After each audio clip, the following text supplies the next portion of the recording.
अंदर आकर उस पर अचानक हमला करने के कुछ देर बाद नकाबपोश आदमी अंदर आया और छोटे शोए के सामने बैठ गया। उसने मौका देखकर पेन से नकाबपोश के गले पर वार करने की कोशिश की, लेकिन नकाबपोश ने तुरंत वार टाल दिया, जिससे पेन उसके कंधे पर लगा और कोई घातक चोट नहीं आई। छोटे शोए जानता था कि अब उसे बदला झेलना पड़ेगा, इसलिए वह नकाबपोश से आंख नहीं मिला सका। हैरानी ये थी कि नकाबपोश नाराज नहीं हुआ, बल्कि सबके पास कागज और पेन रख गया और बोला, अगर कोई गुनाह कबूलना चाहता है लेकिन कहने की हिम्मत नहीं है तो वह कागज पर लिख सकता है। अब सबको समझ आ गया कि उनकी दाहिनी हाथ की रस्सी क्यों खोली गई थी। यह देखकर कि नकाबपोश का बदला लेने का इरादा उतना प्रबल नहीं है, आहुआ ने जल्दी कहा, अगर सिर्फ पैसे चाहिए तो वह उसके माता पिता से संपर्क कर सकता है और उस समय फिरौती मिल जाएगी। यह सुनकर शाओमेई ने कहा कि अगर उसे छोड़ दिया जाए तो वह पैसे दे सकती है, खुद को भी पेश कर सकती है और सामने वाला जैसे चाहे उसके साथ व्यवहार कर सकता है। लेकिन नकाबपोश पैसे या किसी और चीज के लिए नहीं था, उसे सिर्फ जवाब चाहिए था और जवाब मिलते ही वह सबको छोड़ देगा। जब देखा कि कुछ लोग अब भी मोलभाव कर रहे हैं तो नकाबपोश ने इलेक्ट्रिक रॉड से झटका दिया, नशीली गैस छोड़ी और अगली सुनवाई शुरू की। पता नहीं कितना समय बीता, सब लोग शोरगुल में जागे और लाओ माँ ने आंखें बंद कर सबको धीरे चेतावनी दी कि कोई भी हिलने की कोशिश न करे।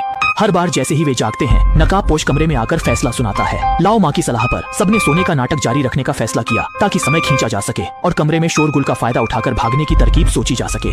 जब सब उपाय सोच रहे थे, शाओमेई ने देखा कि उसके पास ताजा खून टपक रहा है। उसे तुरंत गड़बड़ महसूस हुई, क्योंकि चर्चा के दौरान उसके पास बैठी आहुआ ने एक भी शब्द नहीं कहा था। वह धीरे धीरे उससे पूछने लगी। अगले ही पल दिखा कि आहुआ के सिर पर 2 लाउड स्पीकर बंधे थे। पता नहीं कब आहुआ दूसरी बार फैसले का शिकार बन गई। तभी नकाबपोश फिर कमरे में आया। सबकी घबराहट के बीच वह लाश को बाहर ले जाने की तैयारी करने लगा और यह सब लाओ माँ ने देख लिया। वह भयानक मौत का मंजर देखकर वह आदमी डर गया। बाकी लोग भले न देख पाए हों, लेकिन वे भी समझ गए कि आहुआ मारी जा चुकी है। अब 6 लोगों वाले कमरे में सिर्फ 4 लोग बचे थे। अगली बार किसकी बारी होगी, कौन बचेगा, यह अब भी रहस्य था। लगातार 2 मौतों से शाओमेई टूट गई। उसने नकाबपोश से पूछा कि वह ऐसा क्यों कर रहा है। क्या यह तुमने खरीदा था? किसने तुम्हें यह नौकरानी का अनमोल खजाना दिया? ये प्लेट वास्तव में एक उपयोगी प्लेट है। नकाबपोश का जवाब सुनकर सब लोग दंग रह गए। मैं जानना चाहता हूँ कि वह कौन था जिसने मुझे ऐसी याद दी जो हमेशा के लिए है, लेकिन जिसकी मुझे याद नहीं।